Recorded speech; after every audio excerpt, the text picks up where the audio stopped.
안녕하세요. 정우석 분리사입니다. 자, 이번 시간부터는 이제 특허법 기본 이론에 대한 강의를 시작해 보도록 하겠습니다. 오늘 이 시간에는 이제 전체적인 개요를 먼저 말씀을 드리려고 합니다. 제가 생각했을 때는 공부를 하는 가장 바람직한 방법은 전체를 먼저 보고 그 안에서 디테일들을 하나하나 판단을 해서 지도 안에서 나의 위치를 파악하면서 공부하는 게 좀 좋다고 생각을 해서 이런 시간을 좀 마련을 하게 되었습니다.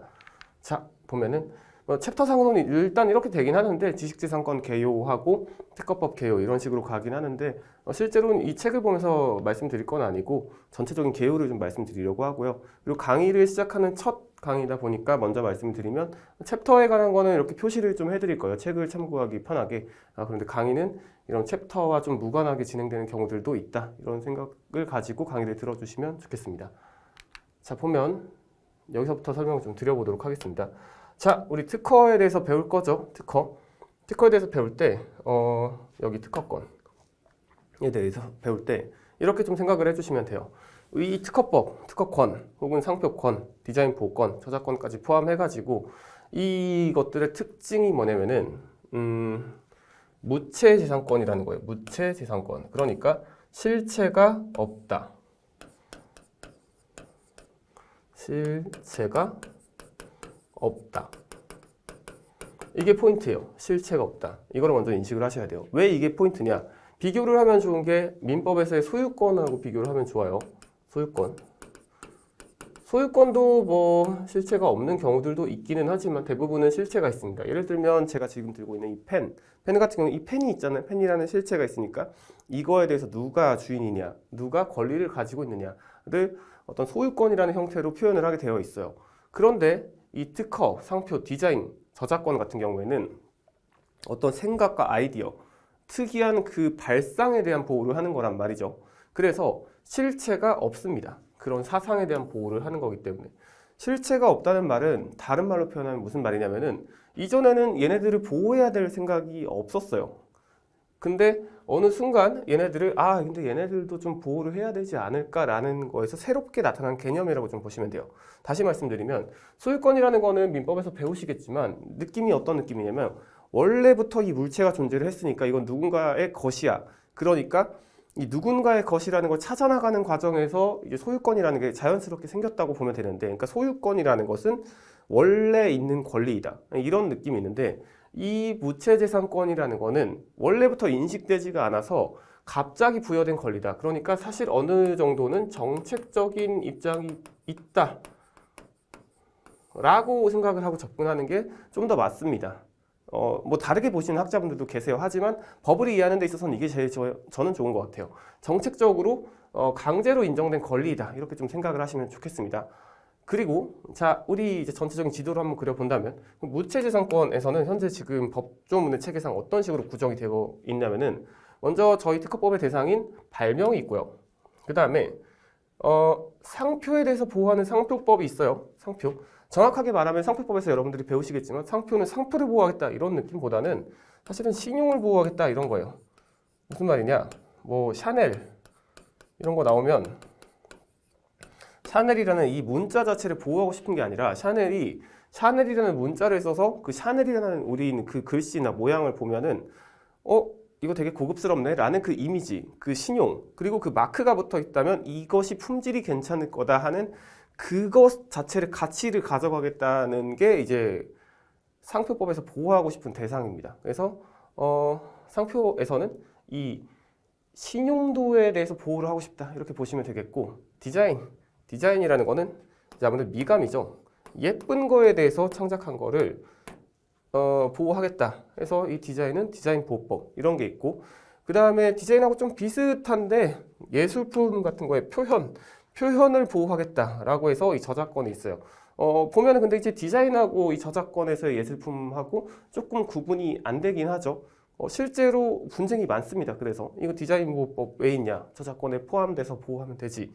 아니면 디자인 보호권을 중심적으로 이제 업을 하는 분들은 이건 저작권하고 구별이 돼 라고 실제로 말씀을 하기도 해요. 하지만 정의상으로는 그렇다. 디자인이고 하나는 이제 예술품 등의 표현 같은 경우에는 저작권으로 보호가 된다 라고 해서 이런 식으로 구별이 되는데, 이들과 구분되는 우리 발명 같은 경우에는 그럼 구체적으로 뭐냐라고 했을 때 얘는 기술적인 거라고 좀 볼 수 있어요. 공학적이다, 기술적이다 이렇게 좀 볼 수 있고 다른 말로 표현을 하면은 얘는 어떤 공학적인 효과를 가져야 됩니다. 이 효과를 위해서 보호를 하는 거예요. 그래서 이 우리가 보호하고 싶은 이 발명 같은 경우에는 이 어떤 정확하게 말하면 이 발명이 어떤 특수한 구성을 가지고 이 구성이 어떤 효과를 내는데 이 효과가 너무 이롭다, 너무 좋다. 그래서 이러한 구성에 의해서 나타나는 효과라는 이 아이디어, 이 무체재산권, 이 생각을 보호하고 싶은 게 우리의 특허권, 특허법이다. 이렇게 좀 보아주시면 되겠습니다. 자, 그 다음에 그렇죠. 그래서 우리는 이 중에 하나인 특허권, 특허법에 대한 걸 보고 있는 거고요. 자, 그 다음에 두 번째로 생각하면 좋은 거에 자, 우리 권리예요. 권리, 특허권. 자, 이 권리가 되어야지 보호가 된다고 보는 거예요. 자, 권리가 되면 보호가 된다. 이게 무슨 말일까라고 생각을 해보면 이 권리를 가지고 있으면 이 권리를 행사할 수 있는데 이 권리를 행사하는 방식은 우리는 법치주의니까 소송을 통해서 행사를 합니다. 권리를 가지고 있으면 소송을 통해서 행사한다. 행사할 수 있다. 이렇게 봐주시면 되겠고 추가적인 사항으로는 이렇게 한번 가볼까요? 요거를 먼저 설명을 하면은 권리를 가지고 있어요.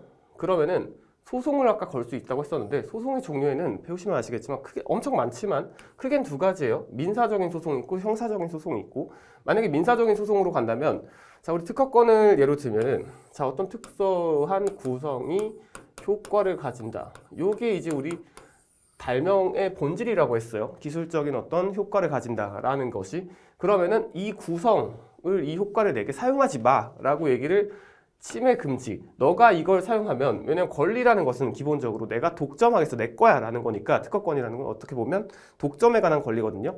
그러니까 내가 독점하는데 넌 독점을 하지 못하게 사용하고 있잖아. 너 침해 그만해. 권리 침해 그만해 라고 해서 나만 쓸 거야 라고 하는 경우가 있고 너 썼으니까 너가 쓴 거에 대해서 내가 손해를 입었어. 손해배상을 물어줘 라고 할 수도 있겠죠. 그리고 너 썼으니까 너 감옥 가.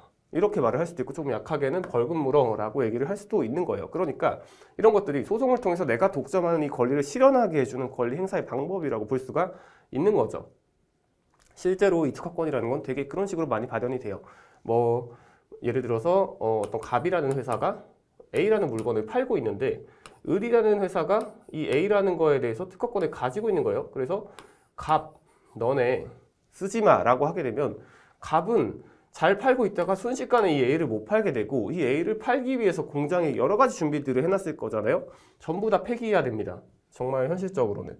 그렇기 때문에 되게 중요하다. 이 특허권이라는 것이 행사되고 뭔가 가지고 있는 게 이렇게 보면 되겠고요.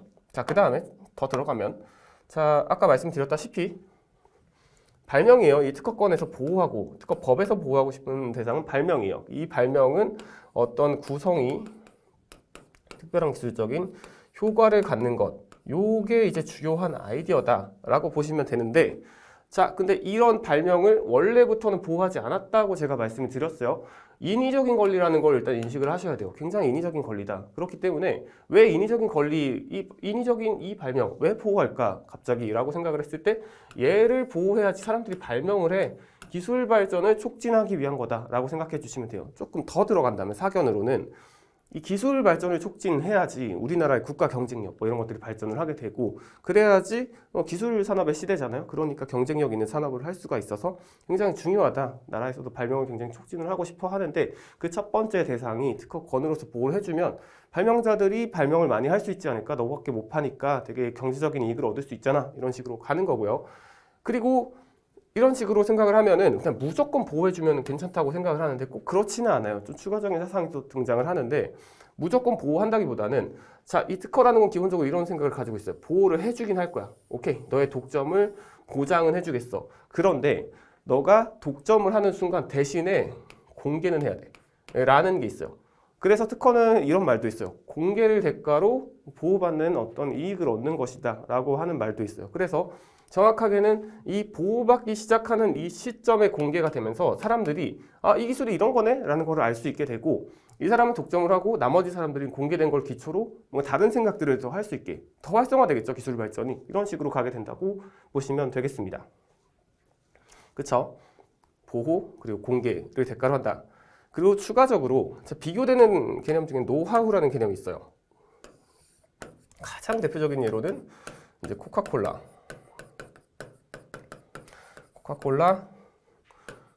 콜라 제조법이 있죠. 뭐 진짠진 모르겠지만 코카콜라에서는 코카콜라의 제조법에 대해서 알고 있는 사람이 정말 사내에 몇 명이 되지 않고 그들 몇 명 말고 나머지는 코카콜라의 진짜 제조법을 모른다고 합니다. 근데 그게 진짜라고 봤을 때 콜라 제조법은 코카콜라에서 독점을 하고 있지만 코카콜라가 그거를 특허권으로서 보호를 받고 있지는 않아요. 왜? 왜냐하면 얘를 이렇게 보호를 하게 되면 특허권으로 보호를 하게 되면 이 제조법이 공개가 됩니다. 공개가 되는 게 싫은 거예요. 나는 공개를 하고 싶지 않아요. 나만 쓰고 싶은데. 그래서 이거를 특허권으로 만들지 않고 법이라고 할까요? 특허법으로 보호를 받지 않고 대신에 자기만 알고 있다. 그래서 이런 것을 그냥 우리 통상적인 용어로는 노하우라고 한다. 비교의 대상이 되는 개념이니까 뭐 정해진 단어는 아닙니다. 아무튼 이런 노하우를 통해서 보호를 하게 되면 특허권과는 다르게 어떤 이점이 있냐면 말씀드렸다시피 공개를 안 해요. 공개를 안 하니까 좋고 공개를 안 하니까 다른 사람이 절대 알 일이 없고 추가적인 말씀을 좀 드려보면은 대신에 단점이 있는데 권리가 아니잖아요. 권리가 아니니까 요 소송을 못 해요. 소송을 못 한다. 그러면은 제대로 권리 보호를 받을 수가 없겠죠. 그래서 노하우로 내가 보호를 받고 싶은 경우에는 공개는 하기 싫은데 대신 소송을 못하는 리스크를 감수를 하면서 이제 노하우로 보호를 받는 겁니다. 비교가 되는 개념이라는 걸 알아두시면 좋겠고요. 그 다음에 여기 집행이라는 말이 있는데 민사소송에서 배우시겠지만 집행이란 말 아시죠? 그래도 설명을 좀 드려보면 소송을 예를 들어 해요. 소송을 하면은 소송을 통해서 판결이 나옵니다. 보통은 어떤 식으로 이제 이게 진행이 되냐면 예를 들어서 이번에는 갑이 A라는 구성에 대해서 특별한 효과를 발견을 해서 요거는 이제 나중에 설명을 드릴 건데 아무튼 A라는 구성에 대해서 특별한 효과를 발생을 한 걸 이제 찾아서 그래서 얘가 특허권이 발생을 했어요. 권리가 생겼다. 근데 동종업자인 을 비슷한 업을 을이 A를 그대로 사용하는 걸 발견을 했어요. 그래서 야, 너 A 사용하지 마. 왜? 나 특허권 있어. 침해 그만해. 라고 해서 침해 금지를 요구하는 침해 금지를 청구하는 소송을 걸게 됩니다. 물론 처음 소송을 걸 때는 1심에다가 소송을 걸게 되겠죠. 이 소송이 걸리고 이 소송이 걸렸을 때 이 침해 금지 청구라는 거는 보통 이 소송이라는 건 판사가 그렇다 아니다로 이제 표현할 수 있게 하나의 문장으로 이제 청구를 하게 되는데 갑의 입장에서는 이런 거예요. 갑의 입장에서는 을이 나의 특허권을 침해하고 있다는 것을 확인하고 그리고 더 이상 침해 금지를 못하게 해줘 라는 이 요청까지 하게 돼요. 자, 그렇게 되면은 판사는 판결을 하게 되겠죠. 이걸 통해서 판결을 하게 돼요. 판결 어떻게 해요? 만약에 갑이 이겼으면은 오케이, 을 너 침해했어 라고 하고 을 침해 금지 그만해. 을 침해 금지를 청구했으니까 금지 청구를 받아들인다. 청구를 받아들인다. 청구 예스 이렇게 판단하게 되겠죠. 그래서 침해 그만해. 이렇게 말을 하게 돼요. 침해 그만해. 그럼 이 판결이 되면 대체 뭐가 좋느냐? 이 판결을 들고 쪼르르 을한테 가가지고 너 판사님이 침해 그만하랬어 라고 말한다고 을이 들을까요? 을이 들을 수도 있고 안 들을 수도 있겠죠. 근데 아무래도 이 소송을 한다는 건 뭔가 행사한다고 했었잖아요. 그러면은 이 판결을 가지고 정확하게는 어떻게 해야 되냐면 을한테 가서 말을 하는 게 아니라 말을 해도 좋아요. 을이 근데 그만하지 않는다 라고 했을 때는 이 판결 침해 그만해를 가지고 우리나라에 있는 집행관 분들을 찾아가서 우리 판결 받았어. 국가에서 확인했어. 너네가 힘 좀 써줘 해서 이 집행관이 슉 하고 가가지고 자, 철거하겠습니다. 이렇게 해서 침해 금지 그만하세요. 이렇게 말을 하는 거예요. 그래서 정확하게는 소송에서 끝나는 게 아니라 소송에서 얻어진 이 판단을 가지고 국가의 강제력을 행사하는 형식으로 우리가 권리 행사를 한다라고 이해를 해주시면 좋겠습니다. 그렇죠? 이런 식으로 진행되게 돼요. 더 자세하게 한번 들어가 보겠습니다. 자, 이 발명이라는 건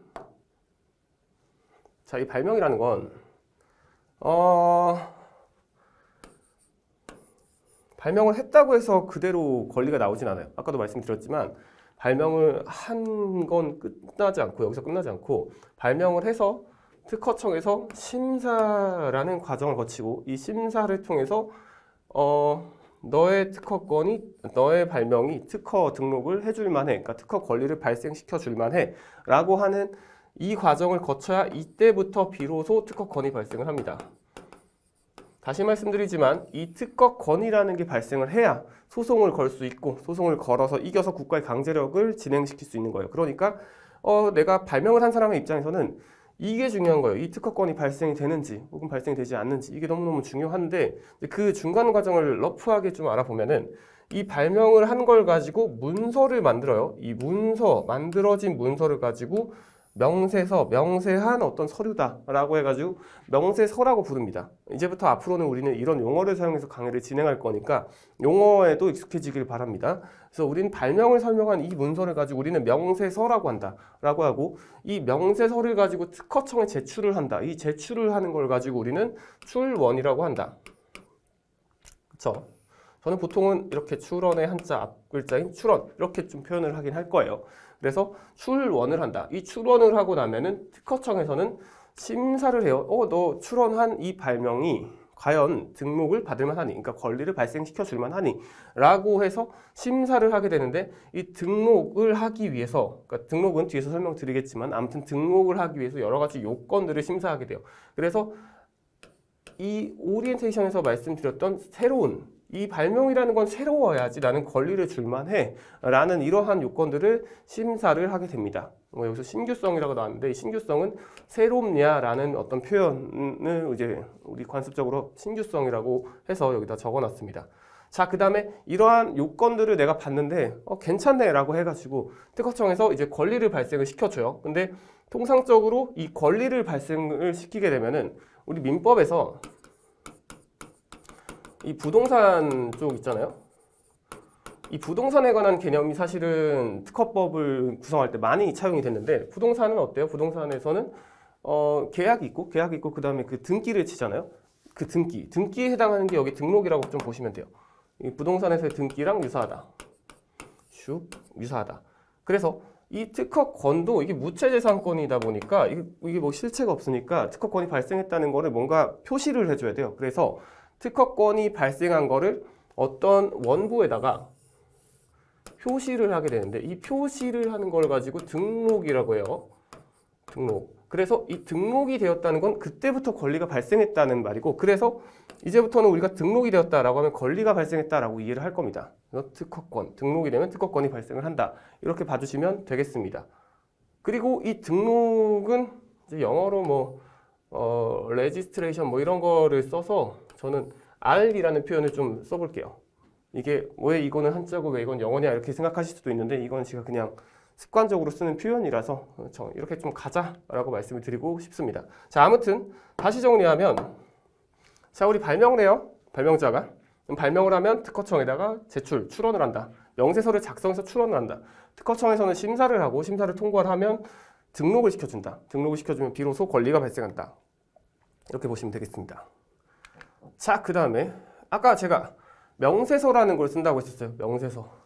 어떤 발명을 하게 되면 명세서라는 걸 쓰게 되는데 이 명세서는 어떤 식으로 구성이 되어 있느냐 또 이제 보면 좋죠. 봅시다. 자, 명세서라는 거는 보통 이렇게 구성이 되어 있어요. 명세서라는 건 두 가지 의미가 있다고 보시면 돼요. 첫 번째는 내 발명을 설명을 한다. 내 발명이 무엇인지를 설명을 해야 돼요. 발명이 뭐니를 설명을 해야 되고 두 번째로는 자, 이 나의 명세서는 내 발명이 뭔지를 설명하는 것도 중요하지만 내 발명으로부터 무엇을 독점하고 싶니? 그러니까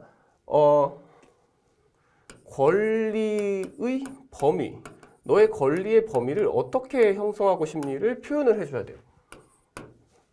두 개가 완전히 같을 수도 있지만 다를 수도 있어요. 예를 들면 이런 게 있어요. 자, 가장 많이 제가 설명이 드는 건데 연필에다 지우개를 합쳐요. 그러면 연필, 지우개. 그럼 이렇게 갈까요?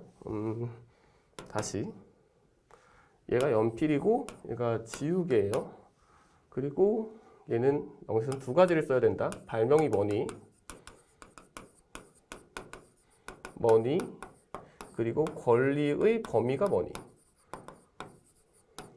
이 두 가지를 써야 된다고 말씀드렸어요. 자, 여기 표현된 건 일단 연필 지우개인데 추가적인 표현을 하나 더 해볼게요. 연필하고 지우개 말고 요 금속의 링이라고 좀 표현을 해볼까요? 결합을 시키기 아니라 금속의 링까지 해가지고 나는 제품으로 실제로 이 세 가지 구성 요소가 있는 제품을 만들었다. 그리고 얘는 너무너무 내가 봤을 때는 좋은 어떤 발명품이어서 아, 특허를 받으면 진짜 좋겠는데 특허권을 발생시키고 싶어 라고 하고 발명의 설명, 그러니까 명세서를 작성한다고 했을 때 우리 이 발명을 그대로 설명을 해야 되잖아요. 그렇기 때문에 이 발명을 그대로 설명할 때는 연필도 등장을 하고 링도 등장을 하고 지우개도 등장을 하고 세 가지 구성 요소가 모두 등장해야 돼요. 왜냐하면 나는 얘를 이제 설명을 하고 싶으니까. 그래서 뭐 연필이 있는데 한쪽 끝엔 지우개가 있고 얘네 둘을 연결시키는 링이 존재를 한다. 이렇게 표현을 하면 좋은데 근데 생각해보면 우리가 이 발명을 왜 했냐? 우리 발명자가 이 발명을 왜 했냐 생각을 해보면 나는 연필의 한쪽 끝에 지우개가 있어서 그래서 뭔가 쓰고 지우는 걸 되게 편하게 하고 싶다라는 이 말을 하고 싶은 거예요. 그렇게 봤을 때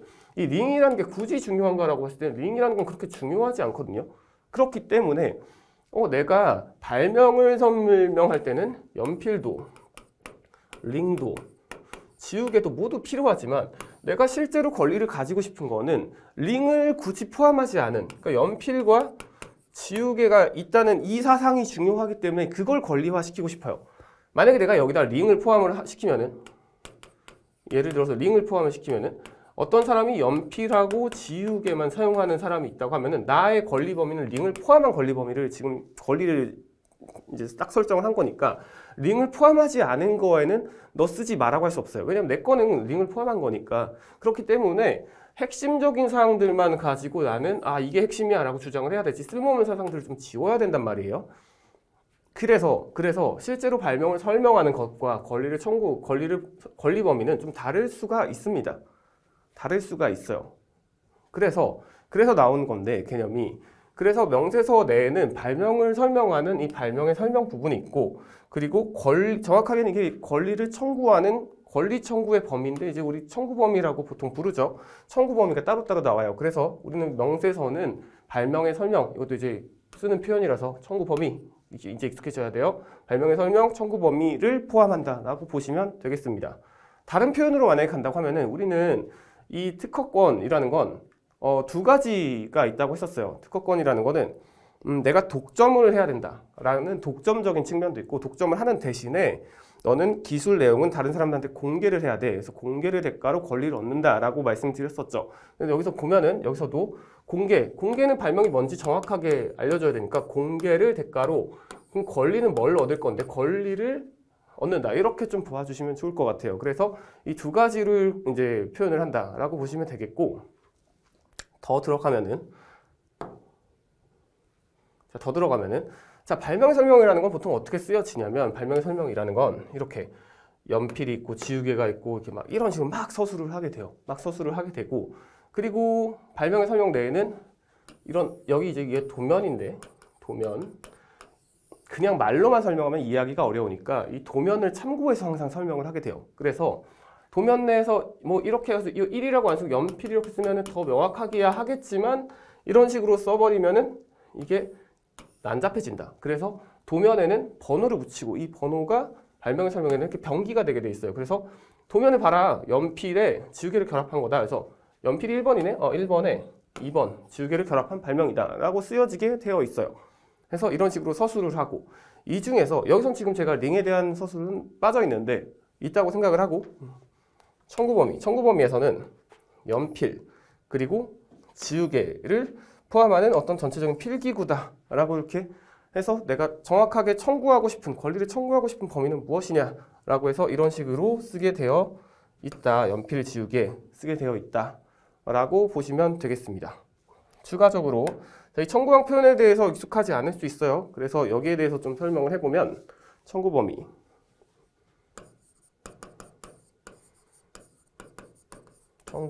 권리 청구의 범위죠. 권리 청구의 범위. 그리고 이 청구 범위 나중에 등록이 되면 권리 범위가 될 거예요. 그래서 유사한 용어로 좀 생각을 해주시면 되는데 청구 범위를 작성을 할 때는 이제 청구 범위 여기서는 연필 지우개가 되겠죠. 연필 지우개. 그래서 연필을 A, 지우개를 B라고 하면은 나는 A와 B를 가지고 있다. 이렇게 표현을 하면 되는데 첫 번째는 이 구성 요소를 표현을 할 때 구성 요소 간의 구분을 하기 위해서 우리 관습적으로 세미콜론을 붙여요. 이렇게 세미콜론. A와 B. 그리고 A와니까 이제 여기 밑이 들어가겠죠. A 밑 B. 이렇게 쓰게 돼 있고, 이 세미콜론 왜 붙이냐? 세미콜론은 그냥 관습적으로 붙인다. 이렇게 보시면 돼요. 뭐 그럴 수도 있는 거죠. 쉼표를 쓰면 좋겠지만 쉼표를 써오지 않아서 이전에 선배들이. 그래서 우리는 세미콜론을 쓴다. 이렇게 보시면 되겠고, 그리고 여기를 포함하는 이라고 써요. 이 두 개를 포함하는, 여기서 이제 필기구라고 썼는데 X 이렇게 가져갈까요? X점 이렇게 되는데 여기 있는 이 포함하는에 대해서 한 번 더 설명을 해보면, 여기 보통 포함하는이 들어가요. A와 B를 포함한다. 그러니까 A 플러스 B를 포함한다. 얘가 포함하는이 아니라 A와 B, 비교가 되는 게 A와 B로 이루어지는 이 비교가 되는데, 이루어지는으로 만약에 쓰게 되면은, 만약에 내가 이렇게 청구 범위를 잡고 나중에 등록을 받았어요. 등록을 받은 경우에는 만약에 누군가가 A 플러스 B 플러스 C의 구성을 쓰고 있어요. 그러면 얘가 얘한테 물어보는 거죠. 야, 너 내 거 침해했어. 너 내 거 쓰지 마. 라고 했을 때 그렇게 말한 게 맞을까요? 라는 생각을 해봤을 때, 나는 A와 B로 이루어지는 이니까 이렇게 썼을 때는, 이때는 A, B 딱 진짜 리터럴리하게 A 플러스 B만 내가 독점할 수 있어요. 그러니까 나는 A 플러스 B만이 아닌데? 라고 얘기를 하게 되면 할 말이 없는 거죠. 난 이거를 청구했으니까. 근데 포함하는 이라고 쓰면은 얘를 포함하기만 하면 돼요. 그러니까 이렇게 쓰는 사람한테 또 포함하잖아. 내 말 맞잖아. 라고 해서 그 권리 청구의 범위가 좀 더 넓어지는 거죠. 그래서 이러한 현실을 반영을 해서 보통은 이 포함하는 이라는 단어로 쓰게 되어 있습니다. 다시 들어가면 청구항의 이제 기본 문법인데, 구성 요소를 여기다 쓰고, 그리고 세미콜론을 이용해서 표현을 하고, 뭐 물론 밑도 이제 마지막에 표현을 하는데 밑을 이용해서 표현을 하고, 그리고 포함하는을 이용해서 표현을 한다라고 볼 수 있고요. 그 다음에 추가적으로 단순히 그냥 A, B, 연필 지우개가 내가 지금 갖고 있는 특성이 아니죠. 연필 지우개가 어떤 결합관계를 가지고 있느냐가 내가 이제 청구하고 싶은 특징이잖아요. 그래서 여기에 상기연필의 상단에 결합하는 이렇게 되어 있어요. 이런 식으로 뭔가 서술을 더 해주는 게 일반적인 특징이고요. 그리고 여기 보면은 상기라는 표현이 나오는데, 상기라는 거는 영어로 따지면 더, 정관사 더와 같은 거예요. 그리고 이 더를 가지고 일본식으로 표현한 게 상기입니다. 그리고 이게 우리 사실 일반적으로 이런 상기란 말 잘 안 쓰는데 라고 생각을 할 수 있어요. 저도 실제로 잘 안 쓰기도 하고요. 청구항 쓸 때 빼고는. 근데 우리 특허에서는 이제 역시 마찬가지, 이 세미콜론하고 비슷한 거예요. 관습적으로 많이 쓴다. 그쵸. 관습적으로 많이 쓴다. 그래서 앞에 나온 말을 뒤에 반복할 때는 반드시 상기라는 말을 붙여서 더 A라고 해서 표현을 해줘야 돼요. 이걸 만약에 제대로 하지 않으면 헷갈린다 해서 등록이 되지 않을 수 있어요. 그래서 이런 관습적인 표현들도 같이 들어가게 되어 있다라고 봐주시면 되겠습니다. 그리고 이 보면은 여긴 청구 범위고 여긴 청구 항이죠. 청구 범위 안에는 여러 개의 청구항이 있을 수 있어요.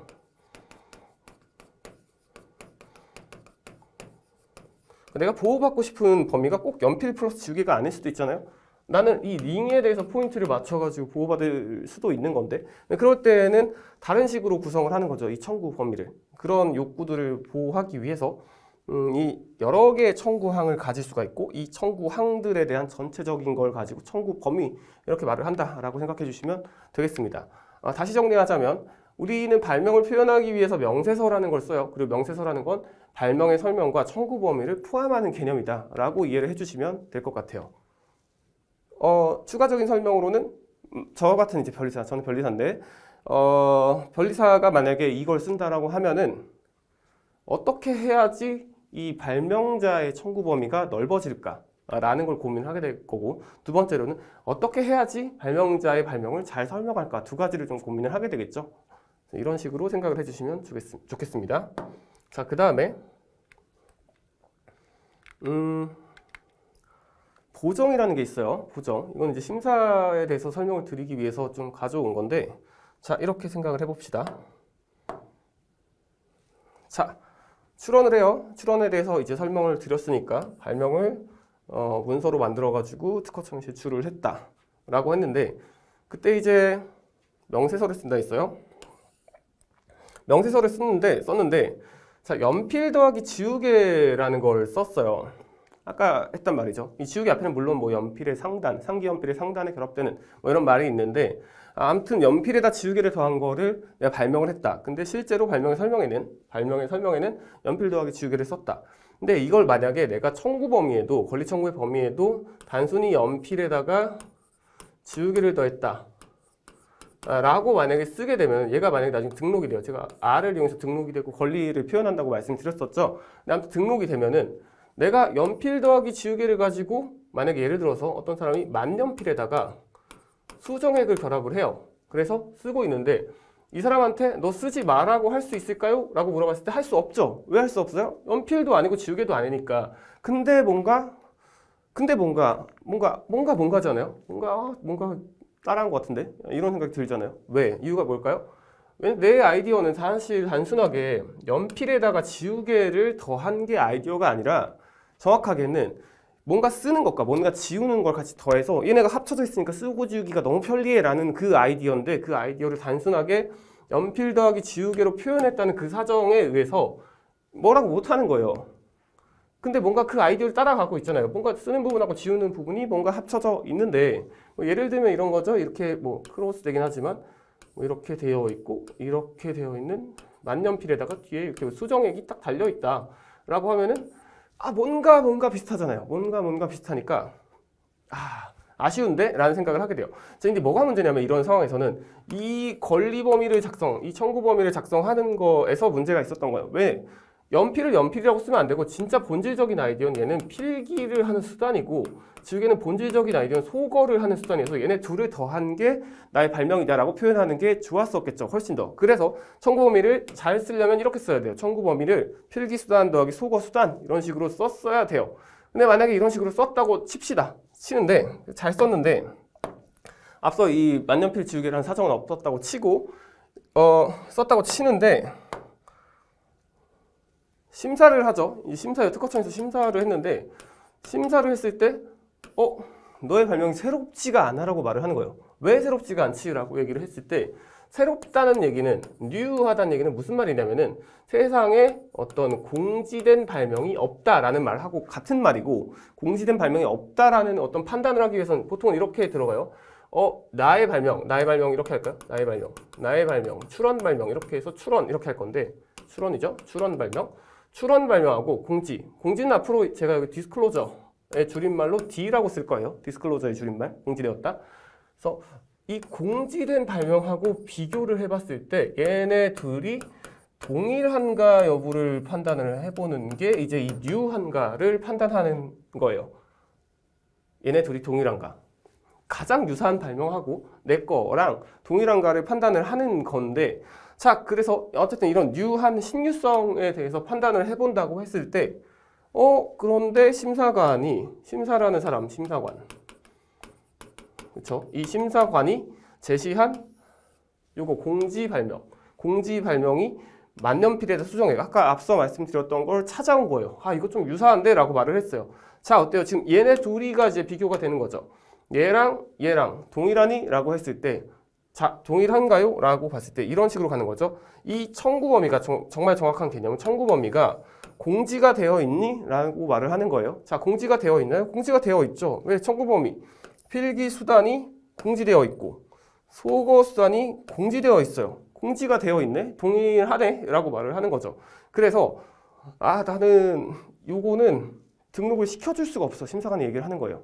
동일하잖아. 이렇게 얘기를 하면은 자, 여기서 끝이 나는 게 아니라 여기서 우리는 보정이라는 기회를 받습니다. 그래서 보정이라는 기회는 뭐냐면은 동일하니까 나의 원래 아이디어로 돌아가겠어. 나의 원래 아이디어인 연필에다 지우개로 바꾸는 아이디어로 돌아가겠어. 라고 해서 보정을 해요. 보정을 하게 되면 이제는 얘랑 붙는 거죠.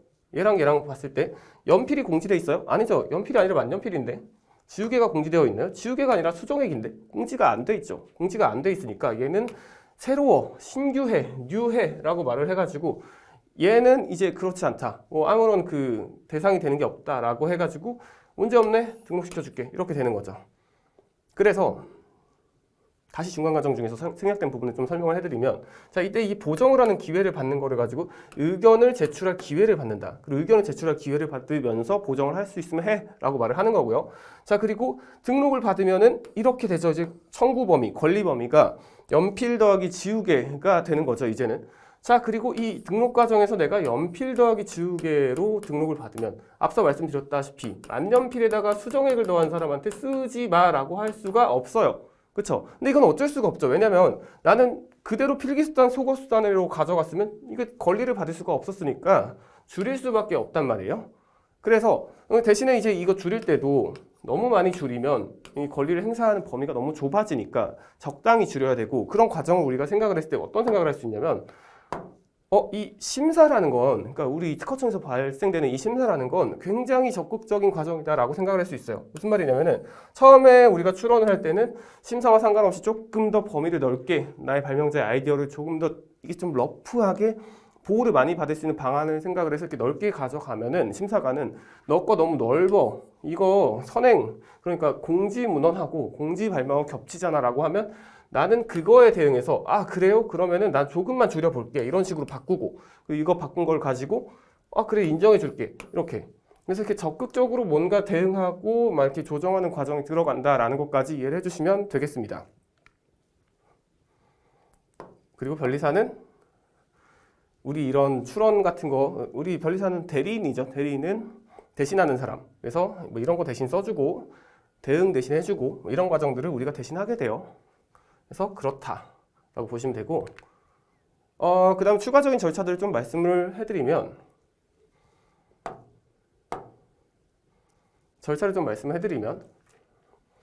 자, 여기다가 우리가 출원을 해요. 출원을 하고 나서 등록이 이루어질 수도 있고, 등록이 이루어지면 제가 특허권이 발생한다고 했어요. 근데 등록을 하기 전에 특허청에서는 행정청에 공식적인 의견 표명을 해줘야 돼요. 등록을 할 거야. 실제 등록하기 전에 그런 말을 해줘야 돼요. 등록할 거야. 절차상 어쩔 수가 없어요. 등록을 할 거야 라고 말을 하는 거를 나 이제부터 등록할 거야. 나 결정 내렸어. 등록 결정이라고 합니다. 등록 결정이라 해요. 근데 만약에 특허청에서 등록 안 할 거야 라고 할 수도 있겠죠. 등록 안 할 거야 라는 의견 표명을 할 때는 어떻게 하냐면은 등록에 대한 거절한다 해서 거절 결정이라고 해요. 왜 등록 거절 결정이라고 안 하고 거절 결정이라 하나요? 라고 물어본다면 그건 그냥 관습적으로 거절 결정이라고 불러서 그래요. 아무 의미상으로는 그렇다라고 보시면 되겠고, 자 거절 결정이 났어요. 만약에 이 상황은 지금 이런 거예요. 거절 결정이 났으면 그게 끝이냐? 어떡하지?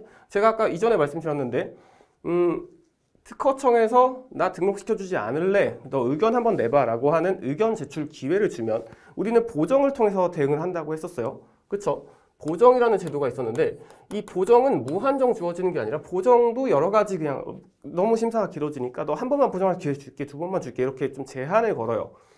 디테일한 건 이제 보정 범위, 보정에 관한 파트에서 더 말씀드리겠지만 아무튼 이 보정에 대해서는 제한이 있다. 그래서 정해진 보정 기회를 다 써버렸다. 그러면은 하는 수 없이 나는 거절 결정을 받아야 된다라고 했는데, 자, 이 거절 결정을 받은 다음에 끝이냐라고 했을 때 그건 아니에요. 왜? 우리나라는 어떤 결정이 내려져도, 결정이나 어떤 판단이 내려져도 불복을 할 수 있어요. 이 법원 같은 경우에 3심이라 해서 2번 불복할 수 있죠. 처음에 1심의 결정에 대해서 나 싫어, 아닌 것 같아 라고 한 번, 그리고 마지막에 대법원까지 해서 4번 이제 판단을 받을 수 있는데, 그거랑 마찬가지로 특허청에서 나는 거절 결정을 내렸어 라고 한 것에 대해서 이 결정에 대해서 나는 불복할 거야 라고 할 수가 있어요. 그래서 거절 결정에 대해서 불복하는 심판을 청구할 수 있다 라고 할 수 있어요. 이 심판이라는 건 이제 이게 만약에 법원에 제기를 하면 소고송이죠. 근데 법원에 제기를 하지 않고 심판원이라는 데다 제기를 했기 때문에 심판이에요. 심판원은 법원은 아니고 행정청이고 특허청에 딸려있는 부속기관 같은 걸로 생각해 주시면 되는데 뭐 크긴 하지만 아무튼 심판원에다가 거절 결정에 대해서 나 불복하는 심판을 청구해 라고 해서 이 특허청에서는 여기에 대해서 판단을 해보고, 만약에 여기서 심판의 결정을 심결이라 해요. 심판의 결정. 그렇죠. 여기는 결정, 얘는 심결. 심판의 결정 심결이라 하는데 여전히 특허청이 판단한 게 맞아 라고 판단을 하고, 근데 이제 출원인, 아까 출원을 한 사람은 출원인이라고 하는데 출원인의 입장에서 혹은 대리인의 입장에서는 이거 틀린 것 같은데 라고 해서 한 번 더 난 불복할 거야 라고 하면은 이런 심결에 대해서 불복하는, 이번에는 법원에다가 소송을 겁니다. 법원에다 소송을 걸고 그래서 심결을 이번엔 불복이라 안 하고 취소, 이 심결을 없애줘라고 하는 심결 취소 소송을 이제 법원에다 제기를 하게 돼요. 법원에 제기를 하게 되고 만약에 내가 이 법원에다 제기를 했는데 여기서 이제 판결이 나오겠죠. 판결. 이 판결에 대해서 난 불복을 하고 싶다라고 하면은 판결 불복 소송 뭐 이렇게 안 하고 아무튼 이런 건 판결에 불복하는 거는 이제 대법원에다가 하면 되죠. 대법원에다 불복을 하고 내가 대법원의 판단에 불복하고 싶어. 어떻게 하죠? 못하죠. 대법원의 판단 따라가야 돼요. 무조건. 자, 그래서 이런 식으로 구조가 이루어진다라고 보시면 돼요. 좀 주의하셔야 될 거는 여긴 법원, 여기 심판원.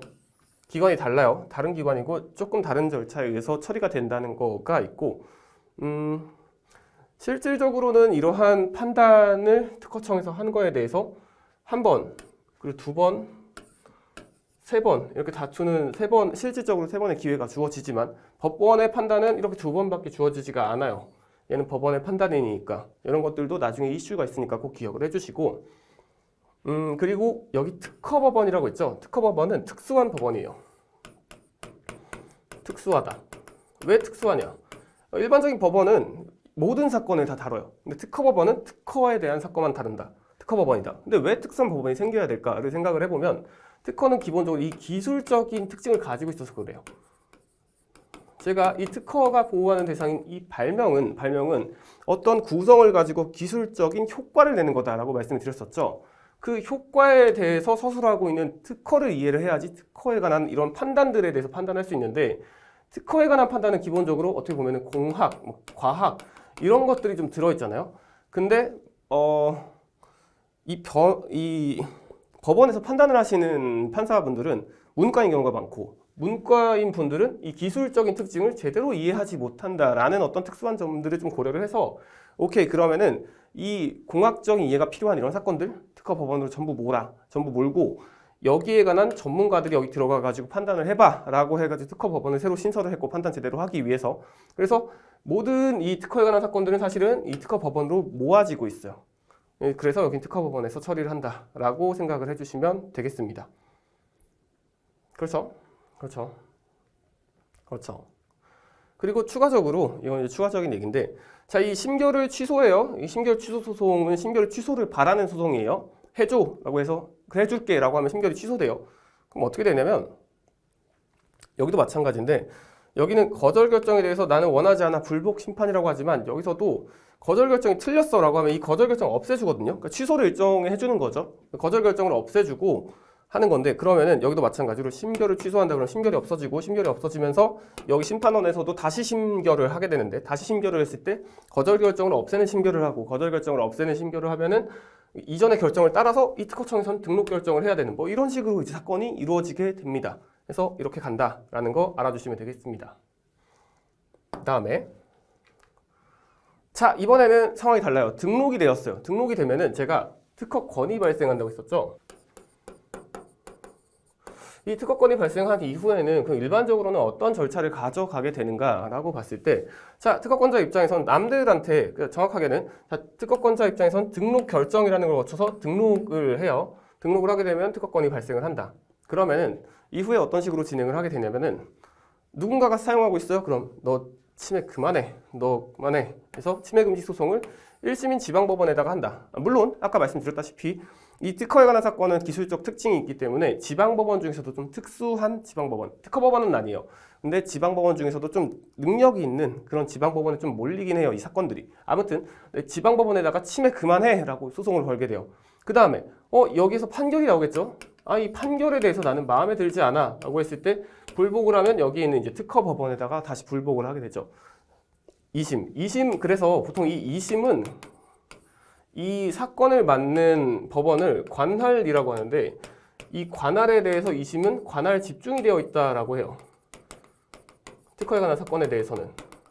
왜? 기술적 사건, 기술적 특징을 알기가 어려우니까 집중이 되어 있다고 하고 아무튼 이 특허 법원에서 2심을 하고 그다음 3심 우리나라 하나밖에 없죠. 대법원 하나밖에 없으니까 대법원에 간다. 이렇게 얘기해 주시면 생각해 주시면 되겠습니다. 여기도 판결이죠. 판결이 나오고 판결에 대해서 불복을 하고 싶다라고 하면 이런 식으로 가게 되면 돼요. 약간 다르죠. 이전에 봤을 때는 요 1심에 해당하는 요게 뭐 심판이었다면 얘는 지방법원이다. 라고 봐주시면 되고 그리고 설명의 편의를 위해서 요건 잠깐 킵해두고 여기서 한 가지 좀 놓친 게 있는데 요거까지 좀 설명을 좀 드리겠습니다. 얘가 이제 거절이냐 혹은 등록이냐라고 하는 거는 특허청이 실제로 판단해야 되는 건 요거 두 가지예요. 너 내 특허를 등록해줘 라는 물음에 대해서 그렇게 해줄게 혹은 싫어 라는 두 가지 중에 하나인데, 이 두 가지에 대한 답에 대해서 불복을 할 때는 심판원을 반드시 거치게 되어 있어요. 무슨 말이냐면은 일종의 행정처분입니다. 이런 것들은 행정청이 내리는 행정처분이다. 이 행정처분에 대해서는 마음에 안 들면 불복을 할 수가 있는데, 이 불복을 할 수 있는 수단이 원칙적으로는 두 가지입니다. 하나는 뭐냐면 행정소송으로 처리할 수 있고요. 그러니까 법원에다가 불복을 하는 거죠. 하나는 뭐냐면 행정심판을 통해서 불복을 할 수가 있어요. 행정소송, 행정심판.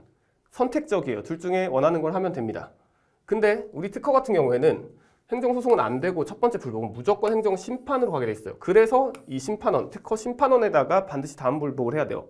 이유가 뭐냐? 이유도 똑같아요.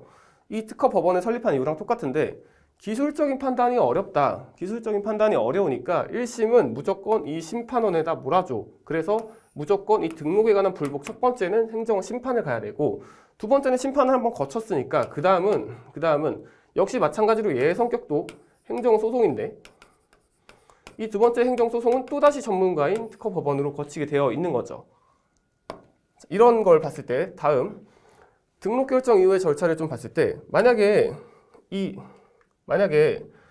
이 침해 금지 소송을 받은 상대방의 입장에서는 가장 먼저 뭘 생각을 하냐면은 이런 제도가 있어요. 이 등록을 한 이 특허권에 대해서 이 특허권 준 거 잘못됐어. 특허권 준 거 잘못됐으니까 특허권 없다고 치자라고 하는 무효심판이라는 제도가 있어요. 이 무효심판이라는 제도를 이용해서 너 침해했잖아 라고 했을 때 너 특허권 원래 없는 게 맞잖아 라고 대응을 보통 하게 돼 있어요. 그 싸움이 보통 어떻게 이루어지냐 하면은, 특허권자의 입장에서 공격을 하면 이 사람은 너 무효 사유 있는데 하고 특허권을 죽이려고 되게 서로 배틀이 같이 일어나요. 하나만 일어나지 않고 하나가 이루어지면 보통 같이 일어납니다. 이런 식으로 가게 되는데, 근데 말씀드렸다시피 이 무효에 관한 사항은 등록에 대해서 상황을 다투는 거고, 그렇기 때문에 등록에 대해서 상황을 다투는 거라서 첫 번째 심판원으로 가야 됩니다. 그래서 심판원으로 가게 되어 있어요. 그리고 이후는 절차 똑같죠? 심판원에서 불복한다. 특허 법원 가고 불복한다. 대법원 가고 이런 식으로 되게 되어 있습니다.